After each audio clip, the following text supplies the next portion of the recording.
My name is Helen Aikenhead. I work at 3 Wild Women and I am the owner. The role of someone as the owner of a retail business, especially a fashion boutique, I do the buying, I hire staff, I train staff, I do a new website, I do Facebook postings, all the social media, and getting the clothing in the store and getting the word out to our clients about how fabulous we are. We also do in-store events once a month, so there's planning of that, hiring models, getting them fit. We also do off-site events. We do fashion shows, we do fundraisers in the local community. In 2 sentences, I can break it into administration, which is first thing in the morning and usually last thing at night. Second part is coming into the store and physically helping unpack and getting product put into the computer and training the staff and just the day-to-day rigors of running a business. My morning starts early, probably around 6:30 or 7. I'll go on my computer at home, pay my bills, check our emails, do any Facebook postings, come into the store for 10 o'clock. Once I come into the store, I'll meet with my manager, Leslie, and we'll go over what's happened the day before or a couple of days before. We'll talk about items that need to be discussed. And then as the day goes on, if shipments come in, we'll unpack the shipments, and then Leslie will do the data entry. We work with the customers. That's always the fun part of the day. Would you like a receipt? No, you don't need a receipt. No, I just need the receipt. Yeah, maybe we can put her into the system. Yeah, sure. And then She at might least- even already be in your system. Yeah, so that at least if she Comes comes into the store all back, the then time. we have everything there for her, and then she can always, yeah. Whoever does your buying, I'm assuming you It's do. Helen, yeah, she's good, Really isn't she? got a knack My for- name Doesn't is Helen she? and I'm a shopaholic. Yep. Yeah, she's really good. What's your wife's last name? And as the day goes on, I retreat to the office where I do more administration and go home, have a bite to eat, and then do a few more hours on my computer at home remotely into the store.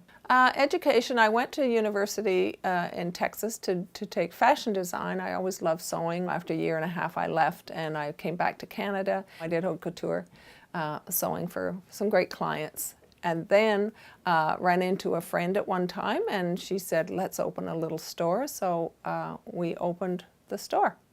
Running your business is not for the weak-hearted. It's a lot of work. Having a great support system is really, really important. I'm lucky that my husband, in the beginning, I couldn't have started the business without him co-signing because I didn't have a regular job. So I couldn't, the banks would not loan me the money to start the business, but they would loan it to my husband. You've got to have someone on your side who can be there to help you through those times.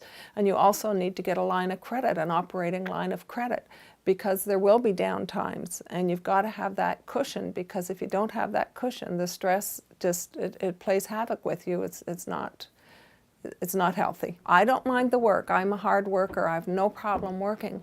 The stress I find more trying than the physical part of it. The stress of worrying if you're going to buy the right product. I want to be sure that the women are going to love it. I don't want it, maybe they'll like it. You've got a budget. You've got to stick to your budget.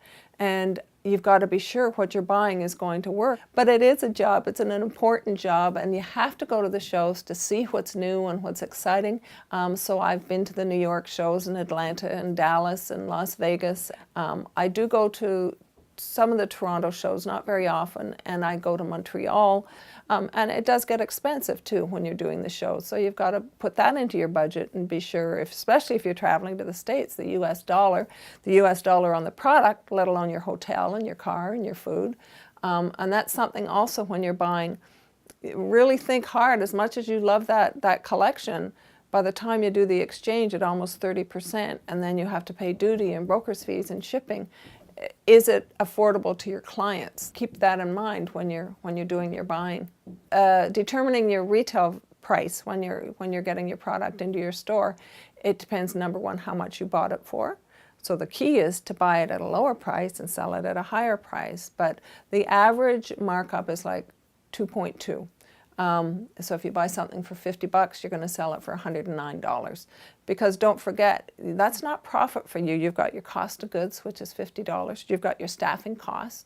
You've got your rent. You've got your hydro, your phone, your internet, your packaging costs, your marketing costs. So at the end of the day, out of that $60 that you made, there's not much left in profit. But I love it and I'm thrilled, and this is my career. I'm 64 now. I mean, I'll go for another 10 years, and why not? I mean, it's fun, and as long as I'm healthy enough to do it. If it's something you're passionate about, the first thing I would say is do a business plan. It's a lot of work, but it's worth every penny if you have to hire someone to help you do it.